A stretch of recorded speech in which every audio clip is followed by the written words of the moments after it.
Le foot, elles sont affichées, c'est plus facile.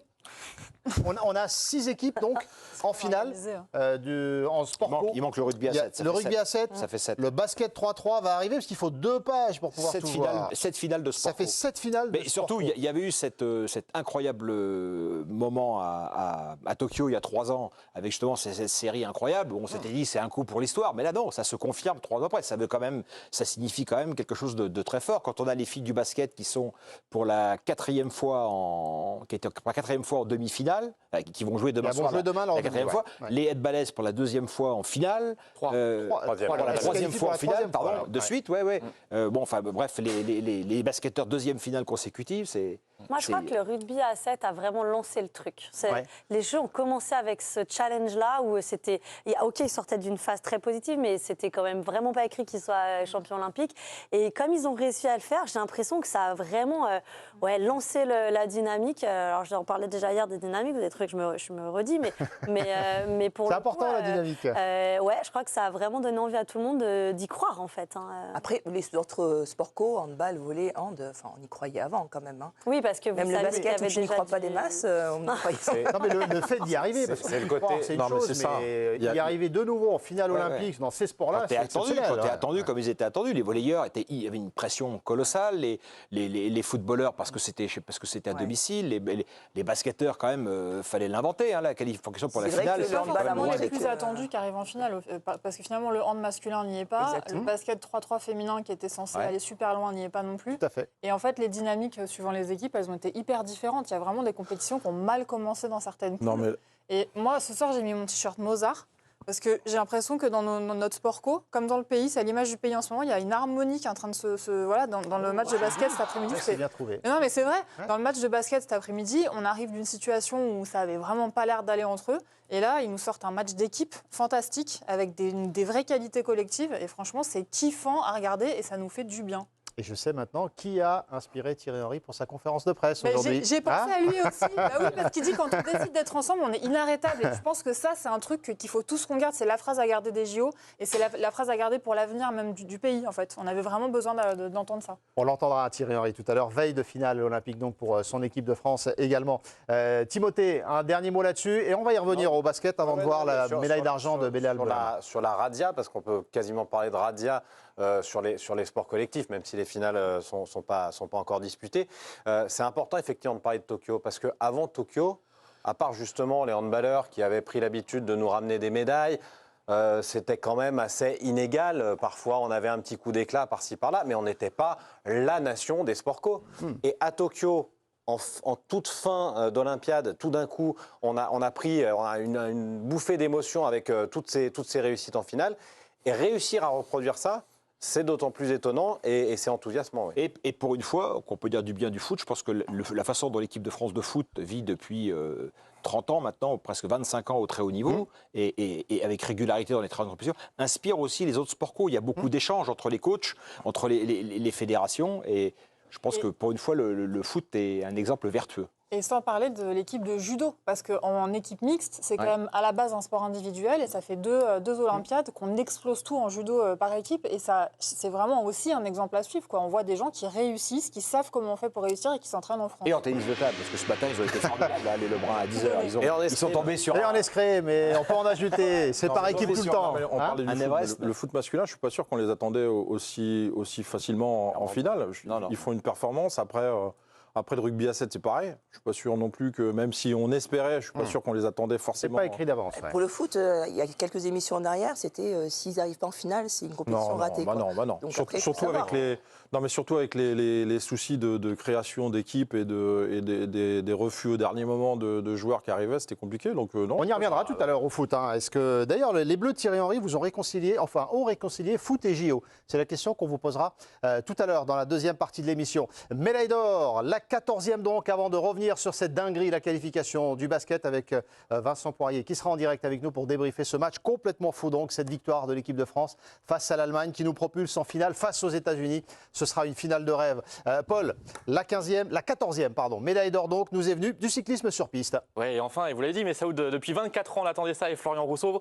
Benjamin Thomas a remporté l'or sur l'Omnium, donc c'est une discipline de cyclisme sur piste qui regroupe 4 épreuves. Et vous le voyez, on a une grosse frayeur. Il chute sur la course au point à 25 tours de l'arrivée. Finalement, il se reprend, il rattrape tout le monde et il va gagner cette épreuve. Enfin, une médaille d'or et il déclare champion olympique. C'est le rêve d'une vie, c'est trop grand pour moi. Je n'ai pas les mots, je n'ai pas paniqué. Après la chute, je n'avais rien de cassé, même si j'avais mal partout.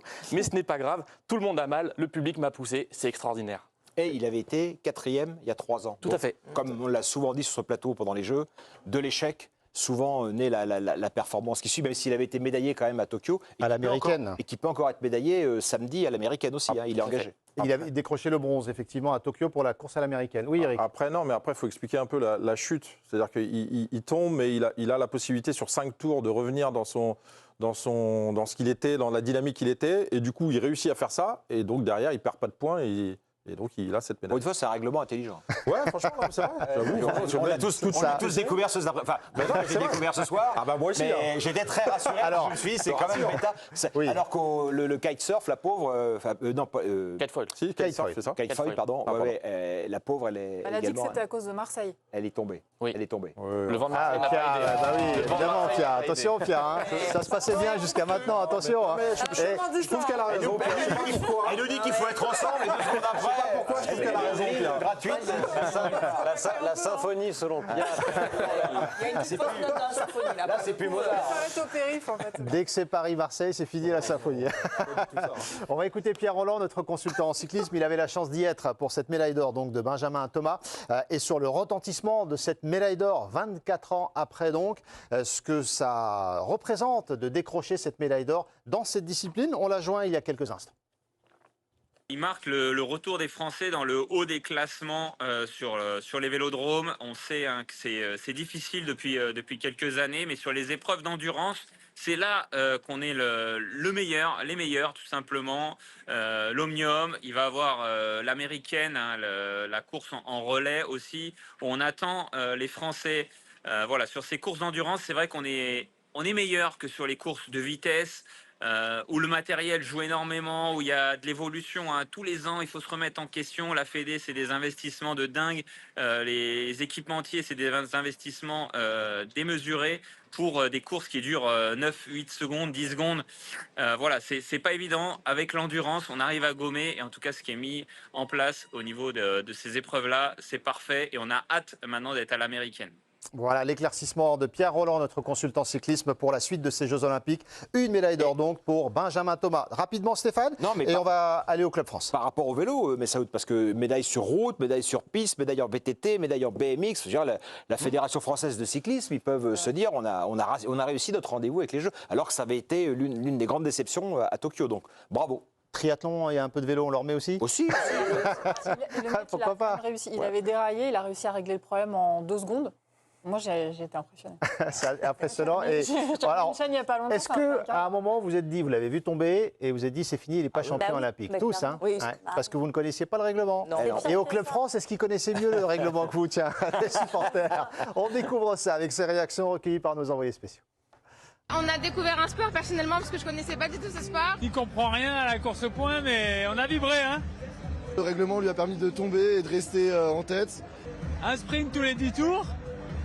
On a chauffé, il est tombé, il est revenu. Il a fait des tours en moins, mais il est champion olympique. On a entendu or et on a tous rié, et voilà. Il a été très stratégique, mais on n'a pas quand même trop compris. J'ai rien compris, mais je suis hyper heureux. J'avoue que j'ai pas tout compris. Ils font beaucoup de tours, ils tournent, ils continuent à tourner et après des fois ils vont un peu plus vite que d'autres fois, ils marquent des points. Ouais. C'est quand même génial les Jeux pour ça.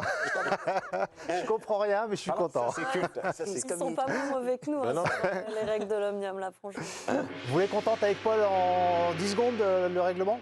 Alors, il y a le scratch, 10 km qui arrive en premier, qui gagne. On a la course tempo, c'est 10 km, mais à partir du 5e tour, c'est que des sprints. Donc là, pareil, le premier qui gagne. La course à élimination, donc c'est tout le monde qui part en même temps, mais à tous les 2 tours, le dernier est éliminé. Et enfin, la course au point, c'est la plus longue, c'est 25 km. Tout le monde part en même temps. Il y a un sprint tous les 10 tours. 5 points, 3 points, 2 points et 1 point pour ceux qui arrivent en tête. Et le dernier sprint, j'ai pas compris. J'ai rien compris, Paul. Je suis désolé, mais. Et si on rattrape le peloton et on met un taureau au peloton, on a 20 points. C'est pour ça que le Français, 2 fois, il a réussi à avoir 40 bravo, points au total. Paul, parce que c'est pas de ta faute. Franchement, c'était hyper clair. C'est très visuel comme exercice. Bravo, bac scientifique, il donne des cours de maths et on comprend mieux pourquoi depuis. On en vient au basket, cette dinguerie donc aujourd'hui. La victoire de l'équipe de France face à l'Allemagne, championne du monde, et qualification de nos Bleus pour la finale où ils retrouveront les États-Unis samedi 21h30. Paul, quelques images de cet exploit de l'équipe de France. Oui, parce qu'impossible n'est pas français du côté du basket et ils ont dompté les Allemands. Ils avaient perdu en phase de poule, ils avaient pris une énorme gifle 85-71 et les Bleus aujourd'hui se sont rattrapés grâce notamment aux 17 points de Gerson Yabusele. Une victoire 73-69, un match tendu, un match dingue et les Bleus qui vont aller en finale. On n'y croyait presque pas il y a 3 jours et puis au final ils vont être en finale face aux Américains. Et Vincent Collet a même dit que cette victoire est vraiment spéciale. C'est les Jeux à Paris, on communie avec 15 000 personnes et la façon dont on est revenu ici. Tout le monde sait les difficultés que l'on a connues, le travail qu'il a fallu, l'énergie qu'on a dépensée tous ensemble avec l'équipe et le staff pour arriver à ça. Nous, on sait d'où on vient et on n'a pas l'intention de s'arrêter. Mais gloire à lui, Messaoud, parce qu'il avait ce credo-là, ce créneau-là, il avait répété, l'équipe de France n'ira loin que si elle défend corps et âme, ce qu'elle a magnifiquement fait contre les Allemands. Prendre 69 points, c'est ça aujourd'hui? Tout à fait. Contre les Allemands, c'est une performance incroyable. Et c'est cette performance-là qu'il faudra réussir pour un hypothétique exploit. Mais c'est sûr que si on laisse les Américains marquer 100 ou 120 poins, on ne gagnera pas le match. Voilà, donc c'est vraiment là, c'est un homme de l'ombre, c'est un homme discret, il la ramène pas, on le voit pas parader à la fin des matchs sur les parquets, mais il tient la baraque depuis. Il y aura clairement dans l'histoire du basket français d'équipe nationale un avant et un après Vincent Collet. C'est magnifique.